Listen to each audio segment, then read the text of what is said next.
जंगल में आया एक अनोखा शेर। गाय की चतुराई और बेटे ने किया माँ बाप की मौत का बदला पूरा। अरे कोई मुझे बचाओ, ये मुझे मार देगा। बचाओ, कोई मुझे बचाओ।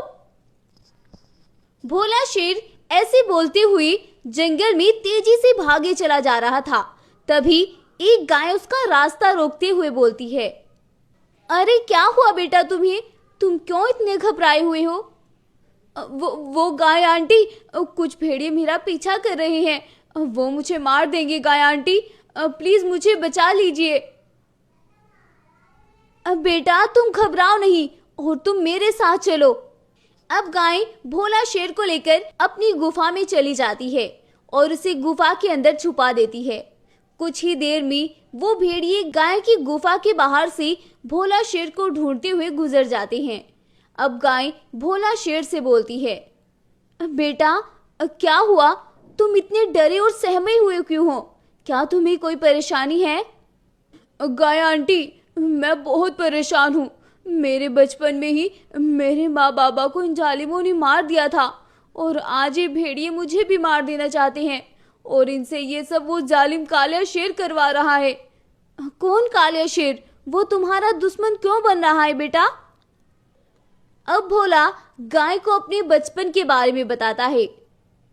गाय आंटी, आज से करीब 1 साल पहले मैं और मेरा परिवार सुंदरवन जंगल में रहा करते थे।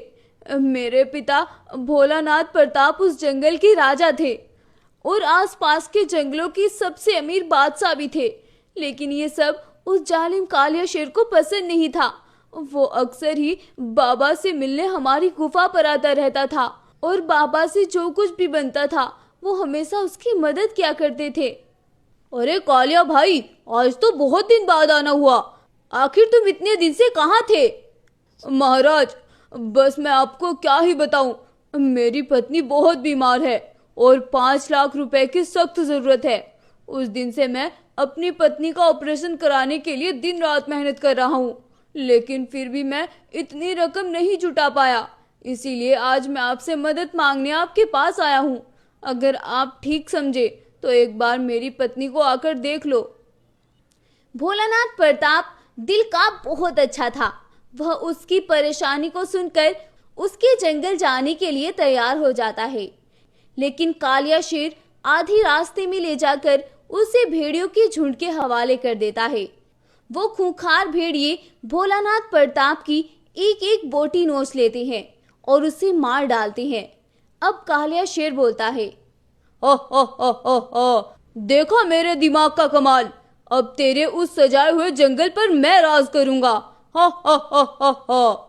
ये सब बोलकर कालिया शेर भोलानाथ प्रताप शेर के जंगल में वापस आता है और वहां आकर वह देखता है कि शेरनी भी गुफा में अकेली है और वह मौका लगाकर शेरनी के पास जाता है। शेरनी कालिया शेर को देखकर बोलती है, अरे कालिया शेर भाई, तुम अकेले वापस आए हो, प्रताप महाराज नहीं आए? हो, भोलानाथ प्रताप, उसे तो मैंने मार दिया और अब तुम्हारी बारी है। अब मैं तुम्हें भी मारूंगा। इतना सब बोलकर कालिया शेर शेरनी पर भी हमला कर देता है और वह उसे भी मार डालता है। भोला शेर ये सब गुफा के अंदर से खड़ा हुआ देख रहा था और उस जालिम कालिया शेर की बातें भी सुन रहा था। कुछ देर वह खड़ा होकर उसकी बातें सुनता है और कुछ देर बाद वह मौका लगाकर वहां से भाग निकलता है। कालिया शेर जब भोला को भागते हुए देखता है तो वह उसका पीछा करता है, लेकिन किस्मत से भोला शेर भाग निकलता है और उसकी जान बच जाती है। महीनों बीत जाते हैं और कालिया शेर जंगल में भोला को हर जगह तलाश करता है, लेकिन वह कहीं भी नहीं मिलता है। अब कालिया शेर सोचता है कि शायद भोला शेर को कोई बड़ा जानवर मार चुका है और वह ये सब सोचकर अपने मन को शांत कर लेता है और भोलानाथ प्रताप शेर के जंगल पर अपना कब्जा जमा लेता है और उसकी सारी संपत्ति पर भी। तकरीबन 1 साल बीत जाने पर भोला जंगल में वापस आता है और वह अपने माता पिता की मौत का बदला लेने कालिया शेर के जंगल में आया था। आज मैं उसे मार डालूंगा। उसने मुझसे मेरा बचपन छीना है, मैं उसे आज नहीं छोड़ूंगा। उधर कालिया शेर को भी भोला शेर के आने की खबर मिल जाती है और वह अपने खूंखार भेड़ियों के झुंड को उसके पीछे लगा देता है और वह भेड़िए कुछ ही घंटों में भोला को ढूंढ निकालते हैं और उसे मारने के लिए आगे बढ़ते हैं। भोला शेर जैसे ही उन भेड़ियों को अपनी ओर आता देखता है तो वह वहां से भाग निकलता है और आज गाय उसकी जान बचा लेती है। और अब गाय बोलती है, बेटा, तुम्हें अगर उस कालिया शेर से बदला चाहिए तो तुम्हें अपना ये रंग रूप बदलना होगा और उसे धोखे से मारना होगा। तुम अपने असली रूप में उससे मुकाबला नहीं कर पाओगे। वो बहुत ताकतवर है बेटा, और तुम अभी बहुत छोटे हो। तुम्हें ताकत के बल पर नहीं बल्कि अपने अकल के बल पर उसे हराना होगा। गाय आंटी, फिर मैं ऐसा क्या करूं जिससे मैं अपने ही रूप को बदल सकूं? इसके लिए तुम मेरे साथ चलो बेटा। मैं तुम्हें बताती हूँ कि तुम्हें कैसे और कब उससे मुकाबला करना है। अब गाय भोला को अपने साथ एक तालाब के पास लेकर जाती है। उस तालाब का पानी रंगीन था और वह भोला से उस तालाब के अंदर डुबकी लगाने का बोलती है। जैसे ही भोला उस तालाब के अंदर जाता है और एक डुबकी लगाता है, उसका शरीर रंगीन हो जाता है और भोला को एक नया शरीर भी मिल जाता है। ये सब देखकर भोला बहुत खुश होता है और अब वो दोनों कालिया शेर के जंगल वापस जाते हैं। उस जंगल के जानवर जब भोला को देखते हैं तो वह सभी बहुत खुश होते हैं। वो सभी सोचते हैं कि उनके जंगल में कोई शक्ति आई है, वो भी शेर के रूप में। भोला के इस नए शरीर को देखकर सभी जानवर उसके सामने सर झुकाते हैं और भोला आगे निकल जाता है। ये सब देखकर भोला बहुत खुश होता है, लेकिन उसे सिर्फ अपना मकसद पूरा करना था और कालिया शेर को मारना था। अब भोला कालिया शेर के पास पहुंचता है। कालिया शेर भी इस अनोखे रूप वाले शेर को देखकर वही सब समझता है जो कि जंगल के अन्य जानवर समझ रहे थे। शेर महाराज की जय हो। महाराज, मैं आपकी क्या मदद कर सकता हूँ? कालिया शेर का ये रूप देखकर भोला भी हैरान हो जाता है। और अब गाय बोलती है, महाराज को कुछ खाना खिलाओ, ये वन देवता है। ये वन देवता आज आपके जंगल में पधारे हैं और ये आपकी परीक्षा भी हो सकती है। कालिया शेर ये सब सुनकर जल्दी से जाता है और वह कुछ खाना अपने लिए रखता है और कुछ भोला के लिए। कालिया शेर जब भोला को लेने उसके पास जाता है तो गाय चुपके से जाकर उसके खाने में जहर मिला देती है, जिसे खाने के तुरंत बाद ही कालिया शेर वही मर जाता है। इस तरह से धैर्य और दिमाग से भोला शेर की जीत होती है और उसे अपने माता पिता की मौत का बदला भी मिल जाता है। अगली सुबह होने से पहले पहले भोला उन जालिम भेड़ियों को भी मार डालता है और फिर से अपने असली रूप में आकर अपने पिता की राजगद्दी को संभालकर उस पर राज करता है। इस कहानी से हमें सीख मिलती है, हमें कभी कभी धैर्य और दिमाग से काम लेना चाहिए। हमेशा शक्ति और बल पर मुकाबले नहीं ही जीते जाते। तो गाइस, आपको ये कहानी कैसी लगी हमें कमेंट करके ज़रूर बताएं और अगर आपको स्टोरी पसंद आई है तो प्लीज़ इस वीडियो को लाइक करें, शेयर करें और हमारे चैनल को सब्सक्राइब भी ज़रूर कर लें। Thank you. अद्भुत रूप वाला अनोखा शेर और दो बड़ी सेना के बीच महायुद्ध। आज उनमें से कोई नहीं बच पाएगा और आज मैं उसके जंगल पर कब्जा जमा कर ही वहां से वापस आऊंगा। बद्री बाघ अपनी विशाल सेना के साथ जंगल की ओर बढ़ रहा था, जिसकी गड़गड़ाहट से जंगल भी दहल रहा था। तभी सामने से एक बाघिन बद्री बाघ के सामने आकर खड़ी हो जाती है, जिसे देखकर बद्री बाघ का खून खोल उठता है और वह अपने मुंह से आग उगलते हुए बोलता है, हट जाओ मेरे सामने से।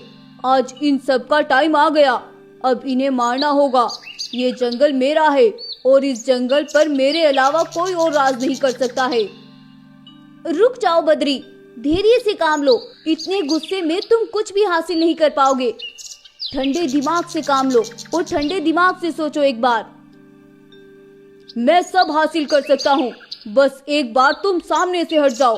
फिर तुम देखना माँ, मैं उस भवानी से बदला लेकर ही वापस आऊंगा। मैं तुम्हें अभी भी बोल रही हूँ, धैर्य से काम लो, वरना आसमान में उड़ा जल ही जमीन पर गिर जाता है। माँ, क्या आप नहीं जानती उसने मेरे साथ कितना बुरा किया है। आज तक अपने काम मुझसे करवाए और राजा उस बगीरा को बना दिया। मैं उससे बदला लेकर रहूंगा। आखिर कौन है ये बगीरा जिसकी आग में बदरी बाग जल रहा है और वो किसे मिटाना चाहता है? चलिए जानते हैं। आज से करीब 20 वर्ष पहले भवानी शेर एक बहुत अमीर राजा था। उसके पास इतनी धन दौलत थी जिसका उसे भी कोई अंदाजा नहीं था। भवानी का एक बेटा था जिसका नाम बगदीरा था। बगदीरा बहुत छोटा था, इसीलिए भवानी उसे लेकर बहुत परेशान रहता था।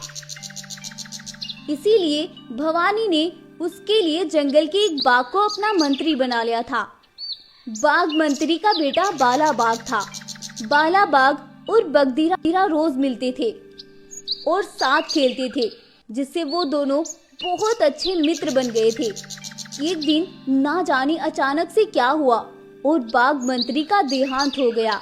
ये खबर जब बाला को मिली तो बाला बहुत दुखी हुआ और वो बिल्कुल टूट गया था। लेकिन तब बाला बाघ को भवानी शेर ने सहारा दिया और बाला बाघ के साथ साथ उसकी माँ भी भवानी की हवेली में ही रहने लगी। भवानी उन दोनों से बहुत प्यार करता था और वो उन दोनों से अपने कुछ छोटे मोटे काम करवा लेता था और बदले में वो उन्हें ढेर सारी कीमत भी चुकाता था। कुछ दिन ऐसे ही चलता रहा और बाघिन के मन में लालच आने लगा। एक दिन बाघिन बाला से बोली, अब बाला, तुम अब होशियार हो जाओ, हमें भवानी का सारा खजाना अपना बनाना है। अब तुम देख लो, चाहे उसे प्यार से पालो या फिर युद्ध करके, हमें कैसे भी करके इससे ये सारा खजाना पाना है। ये सब बातें बगदीरा ने सुन ली और वो जल्दी से भवानी के पास पहुंचा। पिताजी, क्या आप उन दोनों माँ बेटों की चालाकियां जानते हैं? कैसी चालाकी और किसकी चालाकी बेटा? पिताजी, बाला बाघ और उसकी माँ की। बाला बाघ और उसकी माँ हमारे खजाने को हड़पने की बातें कर रही हैं। मैं अभी अभी अपने कानों से सुनकर आया हूँ पिताजी। ये सब सुनकर भवानी को बहुत गुस्सा आता है। ये सब सुनकर भवानी को बहुत गुस्सा आया और उसने बाला बाघ और उसकी माँ को अपने जंगल से निकाल दिया। उसी दिन से इन दोनों माँ बेटों के दिल में नफरत पनपने लगी और आज 20 साल बाद वो नफरत बढ़कर एक विकराल रूप ले चुकी थी। अब बाला बाघ को भवानी के पूरे जंगल पर अपना कब्जा जमाना था।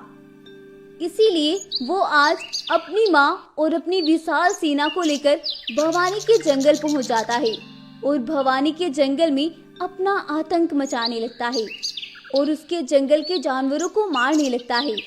ये बात जब राजा शेर को पता चलती है तो भवानी शेर जल्दी से अपनी सेना तैयार करता है और वह उसे मारने के लिए बाला बाघ की ओर निकल जाता है। बाला बाघ, शांत हो जाओ। और तुम्हारी हिम्मत कैसे हुई मेरे जंगल के जानवरों को ऐसे मारने की? हा हा हा हा हा। उस दिन तो मैं चुपचाप यहाँ से चला गया था क्योंकि तब मुझे पता था कि मैं तुमसे ज्यादा ताकतवर नहीं हूँ। लेकिन आज तुम और तुम्हारी सेना मेरा कुछ नहीं बिगाड़ सकते हो। अरे, तुम्हें मारने के लिए तो मेरा बेटा ही काफी है। अपनी इस सेना पर क्या घमंड करते हो? अगर मैं तुम्हें मारना चाहूँ तो मैं तुम्हें 1 मिनट में मार सकता हूँ। बगदीरा के शरीर को ऐसे चमकता देखकर बाला हैरान हो जाता है और वह इतना कुछ सोच पाता तभी भवानी बोलता है, तुम्हें क्या लगा तुम मुझसे जीत जाओगे? आओ करो हमसे युद्ध और पहले मेरे बेटे से मुकाबला करके दिखाओ। बाला बाघ अपनी ताकत में चूर होकर उन दोनों बाप बेटों पर हमला कर देता है। लेकिन तभी बगदीरा के शरीर से कई सारे ताकतवर शेर बाहर निकल कर आते हैं और वह सभी बाला बाघ की सेना पर हमला कर देते हैं और बाला बाघ के आधे सिपाही जलकर मारे जाते हैं। ये सब देखकर बाला हैरान हो जाता है। ये सब क्या है? तुम तो ऐसे न थे। अब बगदीरा उसे बताता है, जिस दिन तुम माँ बेटों ने मिलकर मेरे खिलाफ ये सब साजिश रची थी, उस दिन मैं ये शक्तियाँ लेने भालू बाबा के पास काली गुफा पर गया हुआ था। ये सारी शक्तियाँ एक ताज के अंदर कैद थी, जो कि मैं तुम्हें भी बराबर देने वाला था, लेकिन तुमने और तुम्हारी माँ ने मिलकर मेरे ही खिलाफ साजिश की और ये सारी शक्तियाँ उसे मिली जिनका वो हकदार था। अगर ये शक्तियाँ उस दिन तुम्हें मिल जाती तो तुम तो सबसे पहले इनसे मुझे ही मार डालते। इसीलिए कहते हैं कि ईश्वर जो भी करता है अच्छे के लिए ही करता है। बाला बाघ को ये सब सुनकर अपनी गलती का एहसास हो जाता है और वह भवानी से माफी मांगता है। मुझे माफ कर दो, मैंने बहुत गलत सोचा। मैं दौलत की चमक में अंधा हो गया था, प्लीज मुझे माफ कर दो। जाओ, मैंने तुम्हें माफ किया। मैं आज भी इतना सख्त नहीं हो पाया कि मैं तुम्हें मार सकूं, क्योंकि मैंने अपने बेटों की तरह तुम्हें पाला था और तुम्हें उतना ही प्यार दिया था जितना कि मैं अपने बेटे से करता था। और आने वाले टाइम में शायद मैं तुम्हें इस जंगल का बराबर का हकदार बनाने वाला था, लेकिन तुमने और तुम्हारी माँ ने अपनी औकात बचपन में ही दिखा दी थी। बाला बाघ ये सब सुनकर बहुत उदास होता है और वह अपनी बची सेना और अपनी माँ को लेकर अपना सा मुंह लेकर अपनी जंगल वापस लौट जाता है। तो गाइस, आपको ये कहानी कैसी लगी हमें कमेंट करके जरूर बताएं, और अगर आपको स्टोरी पसंद आई है तो प्लीज इस वीडियो को लाइक करें, शेयर करें और हमारे चैनल को सब्सक्राइब भी जरूर कर लें। Thank you.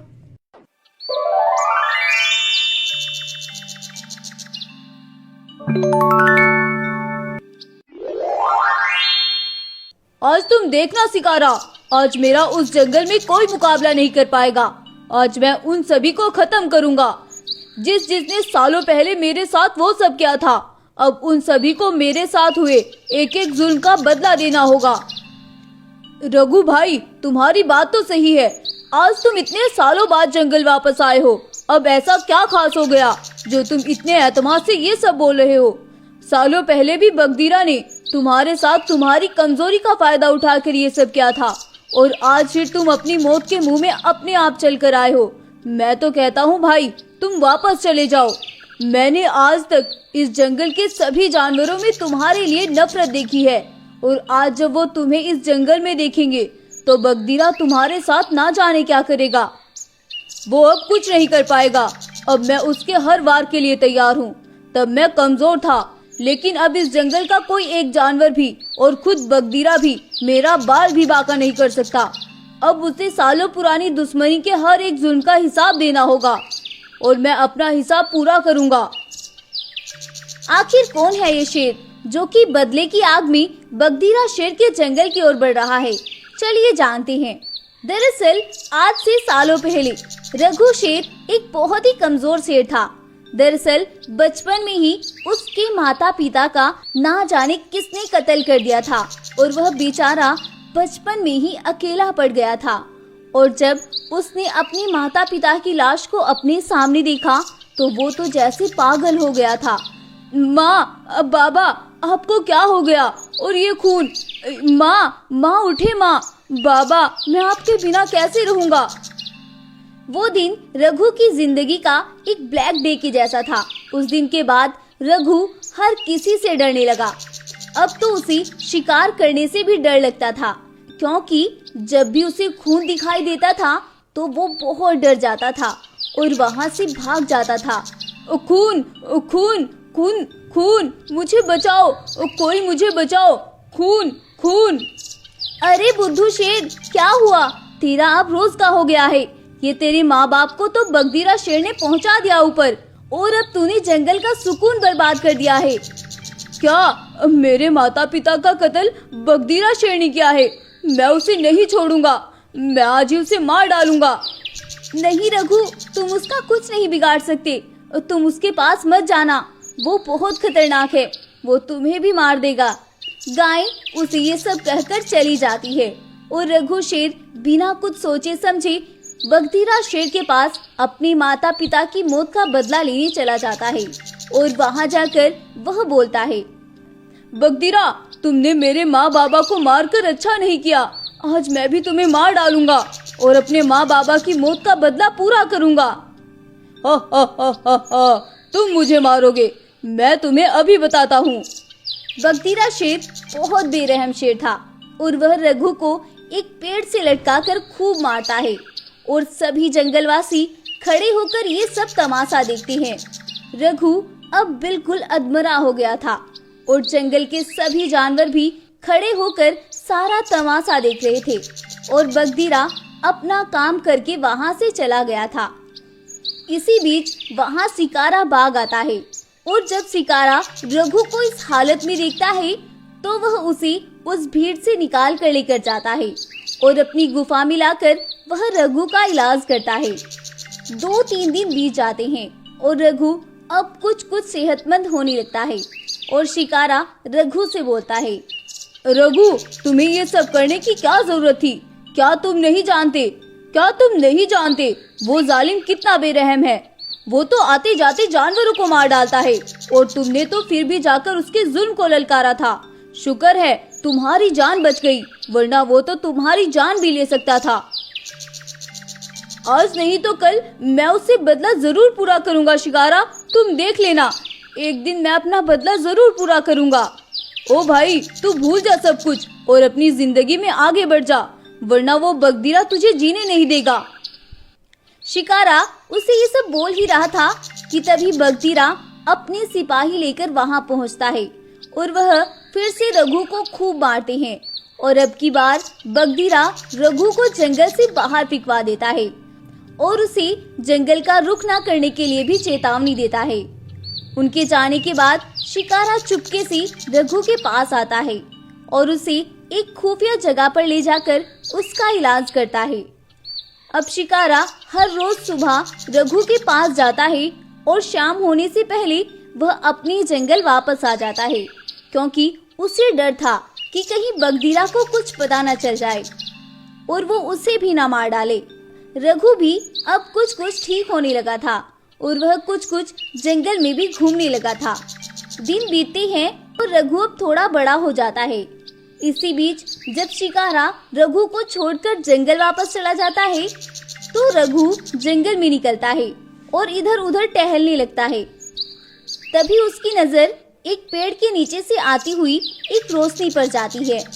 जब रघु उस रोशनी के पास जाता है तो वहाँ एक जादुई ताज रखा हुआ था जो कि हर एक सेकंड में अपना रंग बदल रहा था। वह रंगीन ताज जादुई शक्तियों वाला था और उससे आवाज आती है, क्या हुआ? क्यों परेशान हो? क्या मैं तुम्हारी कोई मदद कर सकता हूँ? अब रघु उस जादुई ताज को अपनी सारी परेशानी बताता है और वह जादुई ताज रघु को कुछ शक्तियाँ देता है जिससे उसका शरीर भी रंगीन बन जाता है और वह एक ताकतवर शेर बन जाता है। सुबह होने पर जब रघु उसके पास आता है तो वह उसे बिना कुछ बताए उसके साथ जंगल आ जाता है और आज रघु बगदीरा और जंगल वासियों से अपने सारे जुल्मों का हिसाब पूरा करने के लिए आया था और सबसे पहले वह बगदीरा की गुफा पर जाता है। बगदीरा रघु को देखकर बोलता है, अरे रघु, तुम फिर से मरने के लिए मेरे पास आ गए। उस दिन तो मैंने तुम्हें जिंदा छोड़ दिया था, शायद आज मैं खुद को ना रोक पाऊँ, इसीलिए मैं कहता हूँ चुपचाप यहाँ से चले जाओ, वरना ऐसा न हो मैं फिर से तुम्हें जंगल के बीच में लटका कर मारूं। रघु जब यह सुनता है तो बोलता है, भूल जाओ वो दिन बगदीरा जब तुम मुझ पे हावी हुए थे। आज ऐसा नहीं होगा और आज मैं तुम्हें पूरे जंगल के सामने खत्म करूंगा और तुम्हारी लाश को जंगल के बीच में लटकाऊंगा, जिससे जंगल वासियों को भी पता चले कि किसी की कमजोरी का मजाक बनाने का क्या सिला होता है। अब रघु अपना रूप बदलता है और बगदीरा पर हमला कर देता है। रघु का यह रूप देखकर शिकारा और बगदीरा हैरान हो जाते हैं और रघु देखते ही देखते बगदीरा को जान से मार डालता है और अब वह उसकी लाश को ले जाकर जंगल के बीचों बीच लटका देता है और सभी जंगल वासियों के सामने ऐलान करता है, कुछ दिनों पहले तुम जंगल वासियों ने मेरा ऐसा ही तमाशा बनाया था और आज देखो मैंने इस बगदीरा का क्या हशर किया है। और उस दिन जंगल के किसी भी जानवर ने मेरा साथ नहीं दिया था, जबकि मैं अपने हक पर था और ये बगदीरा मेरा मुजरिम था। लेकिन देखो कुदरत ने मेरा साथ दिया और मुझे इतनी ताकत दी कि मैं इसका मुकाबला कर सकूं। अगर उस दिन जंगल के किसी जानवर ने मेरा साथ दिया होता तो मैं इसे उसी दिन मौत के घाट उतार देता। मैं चाहूं तो मैं तुम सबको खत्म कर सकता हूं, लेकिन मैं ऐसा नहीं करूंगा। मेरा मुजरिम बगदीरा था और मैंने उसे मार दिया, और जाओ तुम्हें माफ किया। यह सब बोलकर रघु और शिकारा वापस आते हैं और अब रघु शिकारा को सारी बात बताता है। शिकारा ये सब सुनकर बहुत खुश होता है। अगली सुबह होती है और जंगल के सभी जानवर रघु से माफी मांगने उसकी गुफा पर आते हैं। सभी जानवर एक साथ रघु से माफी मांगते हैं और उसे जंगल का राजा बनने का बोलते हैं। अब रघु सभी जंगल वासियों को माफ कर देता है और जंगल की राजगद्दी को संभालकर जंगल में खुशी खुशी रहने लगता है। इस कहानी से हमें सीख मिलती है, हमें कभी किसी की कमजोरी का मजाक नहीं बनाना चाहिए, वरना कुदरत बहुत बड़ी है जो कि एक पल में कुछ भी बदल सकती है। तो गाइस, आपको यह कहानी कैसी लगी हमें कमेंट करके जरूर बताएं, और अगर आपको स्टोरी पसंद आई है तो प्लीज इस वीडियो को लाइक करें, शेयर करें और हमारे चैनल को भी सब्सक्राइब कर लें। Thank you.